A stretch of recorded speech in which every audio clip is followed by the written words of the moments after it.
Hi friends, welcome to V Space. இன்னைக்கு 12th Economics Chapter 8 International Economic Organizations lesson பார்க்கலாம். Foreign capital infinitely prefers situations where upside potential is vast if risk must be taken to get in. இது வந்து சொன்னது யாருன்னா அந்த ஸ்டேட்மெண்ட்டை ரூடி டார்புஷ் அப்படிங்கிறவர் சொல்லியிருக்காரு. ஸோ வந்து இன்டர்நேஷ்னல் எக்கனாமிக் ஆர்கனைசேஷன் வர்றதுக்கு என்னெல்லாம் ரீசன் அப்படிங்கிறத பற்றி ஒரு இன்ட்ரோ பார்க்கலாம். ஸோ வந்து ஃபர்ஸ்ட் வந்து என்ன ரீசன் சொல்கிறாங்கன்னா the great depression of 1930 and world war second lead to pure nationalistic policies வர்றதுக்கு காரணமாக இருந்துச்சு. அதே மாதிரி every country imposed trade restrictions and exchange control and exchange depreciation so as to boost export and restrict imports considerably. So இது all over the world வந்து எல்லா கண்ட்ரீஸுமே பண்ணியிருக்காங்க after the 2 ரீசன்ஸ்க்கு அப்புறம். ஸோ வந்து வேர்ல்டு பேங்க்கும் இன்டர்நேஷ்னல் மானிட்டரி ஃபண்டும் found பண்ணியிருக்காங்க. யார் இதை ஃபவுண்ட் பண்ண ஃபாதர்ஸ் யாருன்னு பார்த்தோன்னா John Maynard Keynes and Harry Dexter White அப்படிங்கிற 2 பேர் வந்து இதோட ஃபவுண்டிங் ஃபாதர்ஸை. இது எங்கே ஃபர்ஸ்ட்டு ப்ரப்போஸ் பண்ணாங்கன்னா பிரிட்டன் வுட்ஸ் கான்ஃபரன்ஸ் 1944 வந்து ப்ரப்போஸ் பண்ணியிருக்காங்க. ஆக்சுவலி இதில் 3 ஆர்கனைசேஷன்ஸ் வந்து பண்ணுவாங்க, ஆனால் 2 தான் ஃபஸ்ட்டு ஸ்டார்ட் பண்ணுவாங்க. ஸோ வந்து ஐஎம்எஃப்பும் world bank and international trade organisations ITO அப்படிங்கிற 3 வந்து ப்ரப்போஸ் பண்ணியிருக்காங்க. IMF and world bank started வந்து 1945லேயே. Instead of ITO, the interim organizations formed, that is GATT, GATT, General Agreement on Tariff and Trade. Then GATT and changed as a WTO from 1995. Okay, அதாவது first ITO, அதுக்கப்புறம் காட்டா மாறிச்சு, GATT அதுக்கப்புறம் WTOவாக மாறிச்சு. எப்போனா 1995. ஐஎம்எஃபோட ஹெட்குவார்ட்டர்ஸு வாஷிங்டன் டிசி 1945. அதே மாதிரி WB ஹெட்குவார்ட்டர்ஸும் அதே same headquarters of IMF. WTO வந்து ஜெனீவா 1995. ஓகே, அடுத்து வந்து ஐஎம்எஃப் பற்றி பார்க்கலாம். ஐஎம்எஃபோட பர்பஸ் என்னன்னு பார்த்தோன்னா to secure promote economic and financial cooperation among member nations to assist member nations in BOP crisis. What is BOP? Balance of payment and disequilibrium in short term. இதுதான் இதோட main பர்பஸ்ன்னு சொல்லி கொடுத்துருக்காங்க. இதோட மெம்பர்ஸ் பார்த்தோன்னா 189. Republic of Nauru join 2016. இதுதான் இதோட last member அப்படின்னு சொல்லியிருக்காங்க 189th. இந்த நேஷன் வந்து சவுத் பசிபிக் ஐலாண்டில் இருக்கு. நெக்ஸ்ட் ஐஎம்எஃபோட மெயின் அப்ஜெக்டிவ்ஸ் என்னன்னு பார்க்கலாம். Promote international monetary cooperation among member nations and facilitate foster and balanced growth of international trade. Third, exchange rate stability and curb exchange depreciations.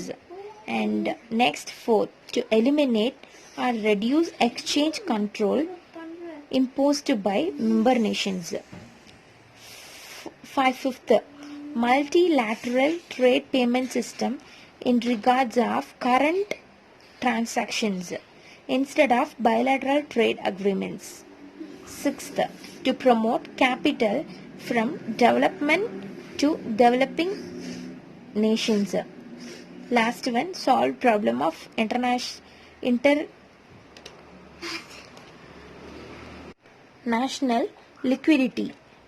So இதோட functions என்னன்னு பார்த்தோன்னா BOP crisis assistance, exchange stability, facilitate international trade and foster sustainable economic growth. இதுதான் இதோட இம்பார்ட்டண்ட்டான functions. இது வந்து credit facility வந்து கொடுக்குறாங்க டு ஹெல்ப் மெம்பர் நேஷன்ஸ்ன்னு பார்த்தோம் இல்லையா. Basic credit facility and extended fund facility for period of 3 years and compensatory financial facility and structural adjustment facility அப்படிங்கிற மாதிரியான providing different type of credit facilities இவங்க வச்சுருக்காங்க. இதோட ஃபங்க்ஷன்ஸை வந்து 3 ஹெட்ஸாக டிவைடட் பண்ணணும்னா financial and regulatory and consultative functions அப்படின்னு நம்ம செப்பரேட் பண்ணலாம். ஃபினான்ஷியலில் வந்து assistant to correct short and medium-term deficit in BOP, regulatory code of conduct and consultative counseling and technical consultancy and facilities offered by IMF. அதில் என்ன பார்த்தோன்னா basic credit facility, அதுக்கப்புறம் extended fund facility, third one compensatory financing facility, fourth buffer stock facility, fifth supplementary financial stability, sixth structural adjustment facility.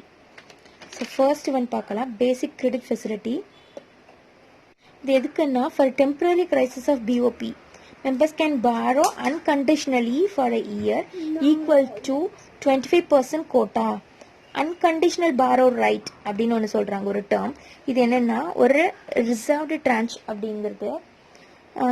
Second ஒன்னோட explanation extended fund facility அப்படின்னா extra loan up to 140% of member quota above basic credit facility.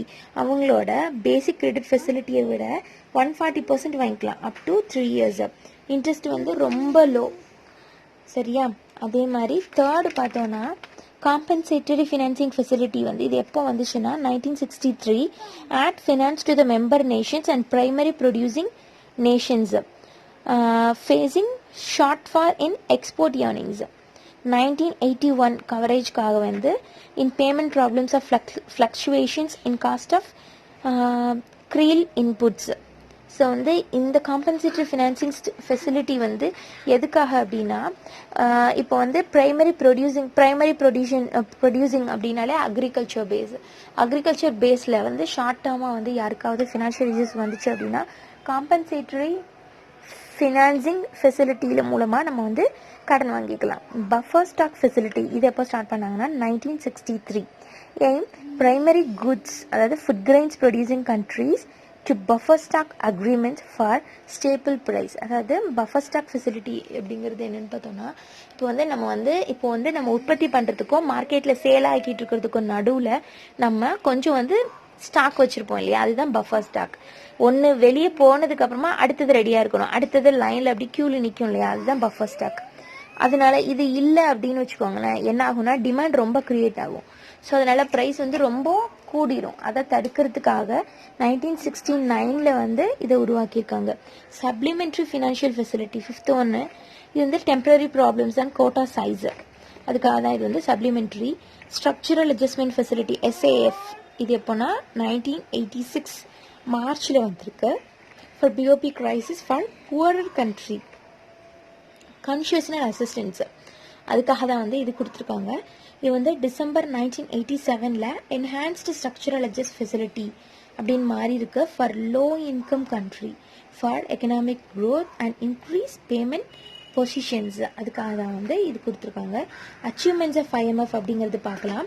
Achievements of IMFல பார்த்தோன்னா establishment of monetary reserve fund of different country currency, அதுக்கப்புறம் second monetary discipline and cooperation, third special interest in problem of UDCனா என்னது, under developed countries. Okay, அதுக்கப்புறம் India with IMF இது ரெண்டுக்கும் என்ன ரிலேஷன்ஷிப்னு பார்க்கலாம். டில் 1970 ஃபிஃப்த் இன் ஃபண்டு, அதாவது அதிக அளவுக்கு இந்தியாவுக்கு கொடுத்த IMF வந்து லோன் கொடுத்துட்ருக்கோம் இல்லையா, அதில் ஃபிஃப்த்து வந்து யாருக்கு அதிகமாக கொடுத்துருக்குன்னு பார்த்தோன்னா India. Power to appoint permanent executive director, அதாவது இந்தியா வந்து appoint permanent executive director in IMF and major beneficiary of fund assistance. India's SDR means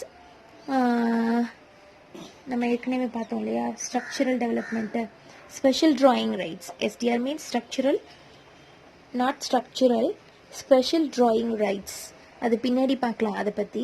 SDR வந்து 5,821.5 million, 13 largest quota, ஷேர் வந்து 2.44% டு லோன்ஸ். எதுக்காகனா நமக்கு வந்து மேக்ஸிமம் எதுக்காக தேவைப்படுனா POP கிரைசிஸ்க்காக தான் தேவைப்படும், அதுக்கு தான் நம்ம கடன் வாங்கியிருப்போம். ஸோ இதில் நம்ம SDRங்கிற ஒரு டேர்ம் வந்து நான் விட்டுட்டேன். ஸோ இது வந்து ஃபெய்த் மணி ஆஃப் IMFன்னு சொல்லுவாங்க. SDR அப்படின்னா paper gold, special drawing rights, form of international reserves by IMF 1969. to solve the problem of international liquidity allocated to IMF members in proportion to fund quota. So SDR for BOP deficit. BOP காக தான் இந்த SDR act as an international unit of account means of payment according to all transaction by the fund in form of loan on the repayment its liquidity reserves its capital expressed in the SDR. Success of the fund. Words of hint that fund is like an international reserve bank. Okay. Next World Bank. World Bank க்கு இன்னொரு பேரு international bank for reconstruction and development IBRD அப்படின்னு சொல்லுவாங்க. Established 1945 by Bretton Woods Conference 1944. இதை முன்னாடியே பார்த்தாச்சு. இதோட aim to smooth transition from wartime to peacetime economy. Sister institution with IMF. IMF வந்து prerequisite to become a member of World Bank. ஓகேவா? WB long term help to the member nations. IMF வந்து short டேர்மாக help பண்ணும் for BOP crisis. இது வந்து long term help பண்ணும். WB groups இருக்குது. அது WB groups அப்படின்னா இன்டர்நேஷ்னல், அதில் வந்து மொத்தம் 5 இருக்குது. அது என்னென்னு பார்க்கலாம். International bank for reconstruction development ஒன்று, அதுக்கப்புறம் IDA international development assistance, international finance corporations, MIGA multilateral investment guarantee agency, ICSID International Center for Settlement of Investment Disputes. So வந்து இதோட அப்ஜெக்டிவ் பார்க்கலாம். Reconstruction and development work and encouragement to capital investment long time, encouragement to international trade, encouragement of peacetime economy, அதுக்கப்புறம் environmental protection to foreign private investment. அதுக்கும் வந்து world bank வந்து help பண்ணுறாங்க. WBயோட landing procedures என்னென்னு பார்க்கலாம். Loans from own fund, loans through borrowed capital, loans through banks guarantee to poor mass nations. யார் யாருக்கெல்லாம் கொடுக்குதுன்னா to poor mass nations, agriculture செக்டருக்கு ரொம்ப கொடுக்குது, ரூரல் ஏரியாஸ்க்கும் கொடுக்குது. ரூரல் ஏரியாஸ்க்கு to spread educational development, roads development and electrification projects, இது எல்லாத்துக்குமே வந்து WB வந்து ஹெல்ப் பண்ணுது. ஃபங்க்ஷன்ஸ் ஆஃப் WB என்னென்னு பார்க்கத்தோம் அப்படின்னா, for development projects long term loan to under developed நேஷன்ஸ்க்கு கொடுக்குது. இது எதில் இருக்குன்னா article 1 functions of WB as follows. இதோட ஆர்டிக்கல் 1ங்கிறதோட ஃபங்க்ஷன்ஸ் ஆஃப் WBங்கிறத வந்து சொல்லுது. அதில் வந்து 5 இருக்குது. அது என்னென்னு பார்க்கலாம். 1 வந்து investment for procedure purposes, reconstruction and development purposes. Second, balanced growth of international trade, maintain equilibrium in BOP among the member nations. Third வந்து அதாவது லோன்ஸ் அண்ட் கேரண்டீஸ் வந்து இது வந்து கொடுக்குது. அதுக்கப்புறம் லோன்ஸ் அண்ட் கேரண்டீஸு. ஃபோர்த் வந்து promotion of foreign private investment. Fifth technical services through staff colleges மூலமாக staffs experts எல்லாமே வந்து டெக்னிக்கல் சர்வீசஸ் வந்து கொடுக்குது. அச்சீவ்மெண்ட்ஸ் ஆஃப் IBRD என்னென்னு பார்க்கலாம். ப்ரைமரி வந்து reconstruction development of war ravaged nations helped Europe after World War II. The same treatment to developed and developing nations. Achievement number 1, member increased 30லிருந்து 68 countries in 1960. 1988லேருந்து 68லேருந்து 151க்கு போயிடுச்சு. இப்போ வந்து 189 members இருக்காங்க. Second வந்து grants வந்து medium long term loan period வந்து 15 to 20 இயர்ஸ்க்கு வந்து கொடுக்குது. First loan directly to European nations for reconstruction, later turn to poor nations developing கண்ட்ரிஸ்க்கு கொடுக்க ஆரம்பிச்சிது. Loans for productive purposes means agriculture, irrigation, power, transport, இது எல்லாத்துக்கும் கொடுத்துருக்குது. WB strengthens infrastructure needed for further development, அதுக்கும் வந்து கொடுக்குறாங்க. இன்டர்நேஷ்னல் டெவலப்மெண்ட் அசோசியேஷன்ஸு IDA வந்து soft loan window of bank loans to UDCs as low interest rate. Okay, அதுக்கப்புறம் வந்து India world bank relationship பார்க்கலாம். World bank suggest India to draft committee both close discuss about economic policies framing, அதாவது எப்படியெல்லாம் frame பண்ணலாங்கிறத பற்றியும் discuss பண்ணுவாங்க. Infrastructure development, project loans for electricity, transport, communication, irrigation projects, steel industries எல்லாத்துக்குமே வந்து WB நமக்கு help பண்ணும். IFC identify 5 priority areas: capital market development, FDI, access to foreign markets, equity investments in new and expanding companies and infrastructure. WB ஓட programs என்னன்னு பார்த்தோன்னா poverty elevation and economic development until China became member of WB in 1980. India was the largest beneficiary of WB assistance. India is a member of 4/5 constituents of WB group. அதாவது மொத்தம் வந்து 5 இருக்கு இல்லையா, அதில் வந்து ஒன்றில் மட்டும் கிடையாது. அது எதுன்னு பார்த்தோன்னா ICSID. ஓகேவா, மீதி எல்லாத்துலேயும் வந்து மெம்பராக இருக்குது. India is one of the founder members of IBRD, IDA, IFC. WB helped start from 1948 an agriculture mission project. First investment of IFC in India 1959. US dollar 1.5 million. MEGA member at 1994 January. India வந்து executive director and board of director of IBRD, IFC, IDA and MEGA. Okay, இதோட வந்து world பேங்கோடது முடியுது. So next என்ன பார்க்க போகிறோன்னா world trade organisations. இது வந்து இதோட ஹெட் குவார்ட்டர்ஸ் நியூயார்க், USA இருக்க. Established 1995, successor of GATT.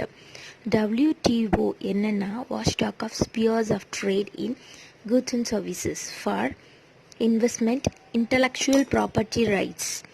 Dunkel draft formulated by Arthur Dunkel.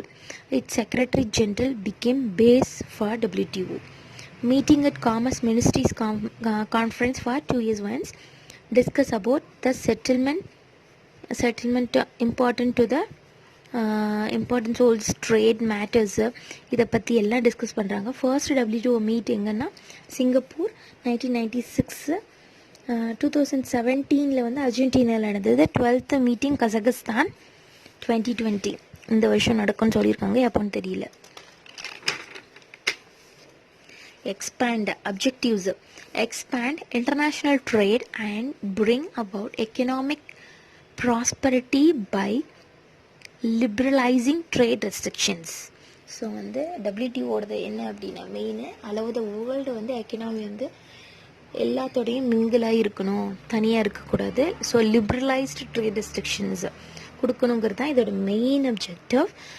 ensure decreasing tariff and barriers, eliminate trade discrimination to facilitate high standard of life and optimal use of natural resources to enable LDC to secure fair share in growth of international trade. LCD na low developed countries, and to ensure linkages between trade policies and environmental sustainable development.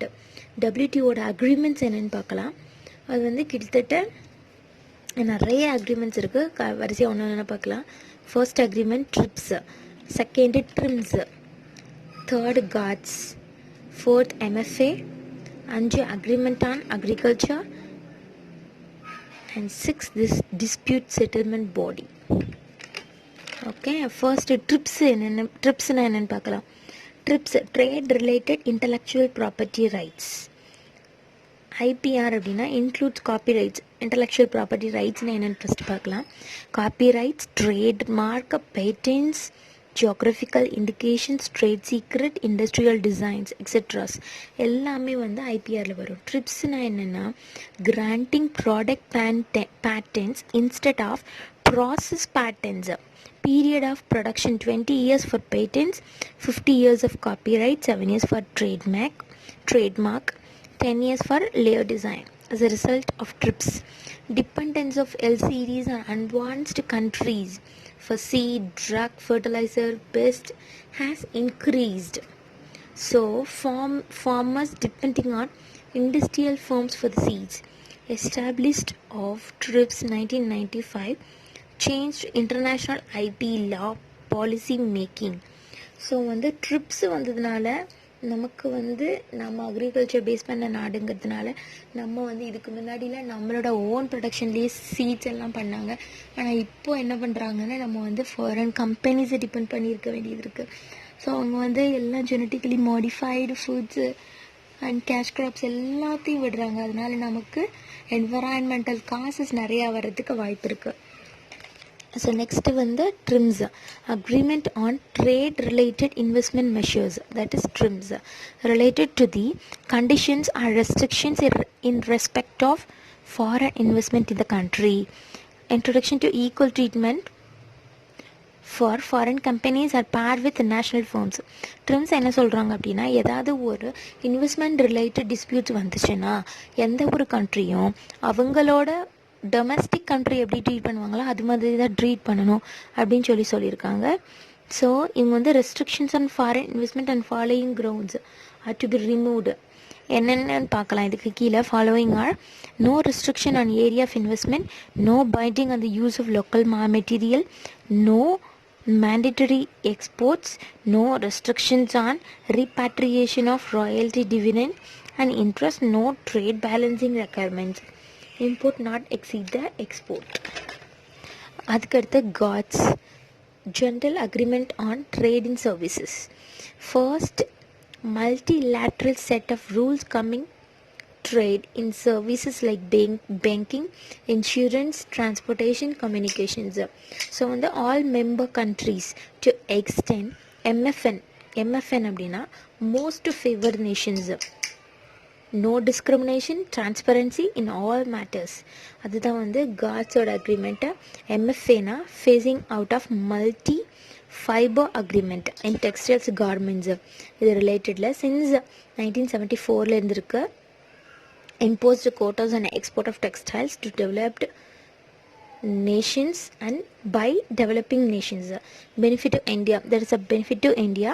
And the fifth one is AOA, Agreement on Agriculture, first time under GATT agreement, tarification, tariff cuts and subsidy. So இது AOA. Sixth வந்து dispute settlement body, end to procedural delay, compulsory to settle within 18 months, resolved through the multilateral trading system. India வந்து has to huge export earnings because of this concern led by the body. So வந்து next வந்து WTOட functions என்னென்னு பார்க்கலாம். இதோட functions என்னென்னு பார்த்தோன்னா, implementation, administration and cooperation of agreement of MTA. அதுக்கடுத்து second provides forum for negotiations and agreements. Third admissions rule admins the rules and procedure of agreement and settlement. Fourth, coordinate IMF, WB agencies, achieve economic policies. Okay. Fifth, technical assistance in training. Sixth, handling trade disputes. Next on the achievements of WTO. Use of restrictive measures for BOP problems has declined. So the second, services trade came into multilateral system. So many nations open for trade and investment. Third achievement was trade policy review mechanism.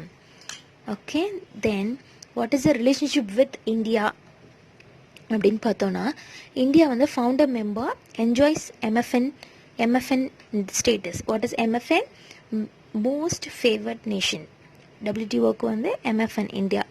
Decreasing tariff rates and raw material. So import வந்து increase ஆகும். India get market access and several country without any bilateral agreement. Okay, அதெல்லாம் நீங்கள் தான் பேக்ரவுண்டில் போய் check பண்ணணும்.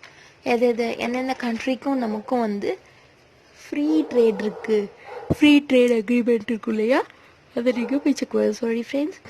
And third one, advanced technology at cheap rate. Fourth, India வந்து quick redressal of disputes. And fifth, exporters benefitted more.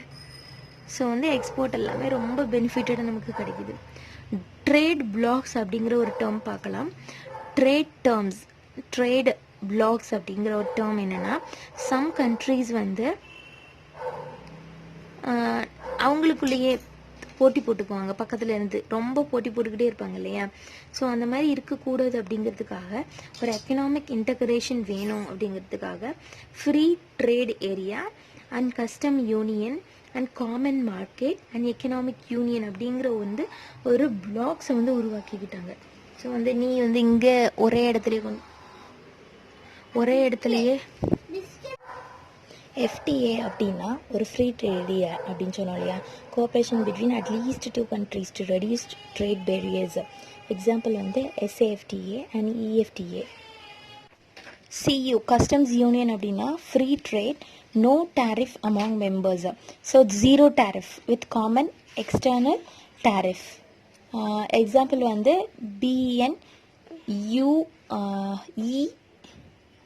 BNUELUX அப்படின்னா Belgium, Netherland, Luxembourg இந்த 3 கண்ட்ரீஸும் வந்து சியூவில் இருக்கு. CM அப்படின்னா common market, established through market trade pacts, group formed by countries in particular geographical area due to free trade, free movement of labor capital. Example ECM, European Common Market. ECM. EU அப்படின்னா common market with a custom union, common policies on product regulation, freedom of movement of goods and services and factors of production, common external trade policy. Example European Economic Union. Okay, இதோட வந்து common organisations அதாவது international level முடிஞ்சு next வந்து நம்ம south Asia ரிலேட்டடாக பார்க்கலாம். First வந்து SAARC, south Asian association for regional cooperation. இது வந்தோட headquarters Kathmandu, established 1985. Second நம்ம பார்க்க போகிறது ஏஷியன், பேங்காக் 1967. அடுத்தது பிரிக்ஸு, ஹெட் குவார்ட்டர் ஷாங்காய் 2001. ஸோ இதை வந்து நம்ம பார்ட் 2 வீடியோவாக பார்க்கலாம். தேங்க்யூ ஃபார் வாட்சிங் ஃப்ரெண்ட்ஸ். Share, subscribe. தேங்க்யூ.